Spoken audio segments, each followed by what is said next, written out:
ঢাকা দক্ষিণ সিটি কর্পোরেশনের মেয়র হিসেবে বিএনপি নেতা ইশরাক হোসেনকে শপথ না পড়ানোর নির্দেশনা চেয়ে রিটের বিষয়ে আদেশের দিন পিছিয়ে বৃহস্পতিবার ঠিক করেছে হাইকোর্ট। এ নিয়ে আরো বিস্তারিত জানতে হাইকোর্ট থেকে সহকর্মী মিজান আহমেদের সাথে যুক্ত হব আমরা। মিজান, এই রিট সম্পর্কে সবশেষ কি তথ্য রয়েছে আপনার কাছে? এই মামলাটি কিন্তু সারা দেশের বিএনপি নেতাকর্মীরা তাকিয়ে রয়েছেন উচ্চ আদালতের সিদ্ধান্তের দিকে, কিন্তু অনেকটাই শেষ হয়েও হইল না শেষ, অনেকটি সেই অবস্থায় দাঁড়িয়েছে এই আলোচিত এই মামলাটি। কারণ আগামীকাল পুনরায় 11:15টার দিকে এই মামলাটি আদেশের জন্য রেখেছেন উচ্চ আদালত। এবং এই ক্ষেত্রে আইনজীবীরা যে শুনানিগুলো করেছেন, আইনজীবীরা বলেছেন যে 2,36,000 ভোটার কিন্তু ইশরাককে মেয়র হিসেবে ভোট দিয়েছিলেন এবং সেই ভোটের মূল্য রাখার জন্য তারা কিন্তু আদালতের প্রতি তাদের আবেদন জানিয়েছেন। পাশাপাশি তারা বলেছেন যে বিগত সরকারের সময় যখন দিনের ভোট রাতে হতো তখনও কিন্তু উচ্চ আদালত কোনো ধরনের নির্দেশনা দেয়নি এবং স্বাধীনতা পরবর্তী সময়ে উচ্চ আদালতে এ ধরনের কোনো সুমোটো রুল জারির কোনো প্রেসিডেন্স অতীতে ছিল না, যার কারণে যদি উচ্চ আদালত নতুন করে রুল জারি করে সেক্ষেত্রে এটি নতুন প্রেসিডেন্স হবে।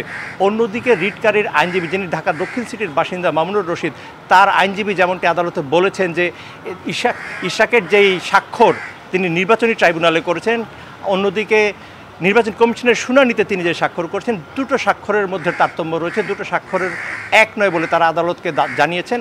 পাশাপাশি বেশ কিছু অ্যানামলি তারা বলেছেন যে এই মামলায় বেশ কিছু অসঙ্গতি রয়েছে, যে অসঙ্গতিগুলো বিবেচনা করা উচিত। এই ক্ষেত্রে ইশরাকের আইনজীবীদের মূল যে দাবিটি ছিল যে রিটকারী লুকাস স্ট্যান্ডি, অর্থাৎ তার আইনগত বৈধতা রয়েছে কিনা, যে সংক্ষুব্ধ হয়ে তিনি আদালতের কাছে এসেছেন সেই সংক্ষুব্ধ হওয়ার যৌক্তিকতা তার রয়েছে কিনা। মাঠের অলরাউন্ডার আমি, আর ঘরের অলরাউন্ডার টাইলক্স।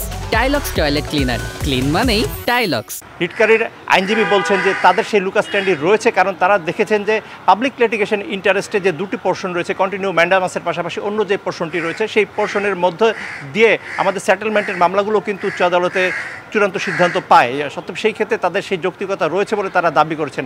এই মামলায় আরও অনেক কিছু শুনানি হয়েছে, যেমন ত্রিমাত্রিক শুনানিতে উচ্চ আদালতের যে এখতিয়ার, সেই এখতিয়ারগুলোকে আরও সুনির্দিষ্টভাবে আইনজীবীরা তুলে ধরার চেষ্টা করেছেন যে এই মামলায় যাতে একটি রাজনৈতিক আবহ তৈরি হয়েছে সারা দেশে, সেক্ষেত্রে আদালত হাইলি মোটিভেশন কোনো পলিটিক্যাল সিচুয়েশনের সিদ্ধান্ত দেবেন কিনা। কারণ অতীতে দেখা গেছে যে হাইলি পলিটিক্যাল সিচুয়েশনগুলোতে আদালত যে সিদ্ধান্তগুলো দিয়েছিল সেই সিদ্ধান্তগুলো আদালতের ভাবমূর্তিকে ক্ষুণ্ণ করেছে।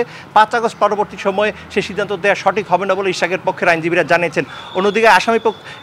অন্যদিকে রিটকারীর আইনজীবী তিনি বলেছেন যে 5 আগস্ট পরবর্তী সময় কিন্তু গেজেট প্রকাশ করে 12 জন প্রশাসক নিয়োগ দেওয়া হয়েছে।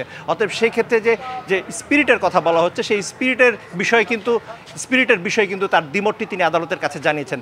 তো সব মিলে আগামীকালই জানা যাবে চূড়ান্তভাবে উচ্চ আদালত এই বিষয়ে আসলে কি সিদ্ধান্ত নেয় এবং সেই সিদ্ধান্ত হয়তো আগামীকাল পরেই আপনার মাধ্যমে দর্শককে জানানো যাবে। তো এই ছিল এই আলোচিত মামলার সবশেষ তথ্য। ফিরে যাচ্ছি স্টুডিওতে স্বর্ণা আপনার কাছে। অবশ্যই মিজান আমাদের জানাচ্ছিলেন রিট সম্পর্কে সবশেষ তথ্য।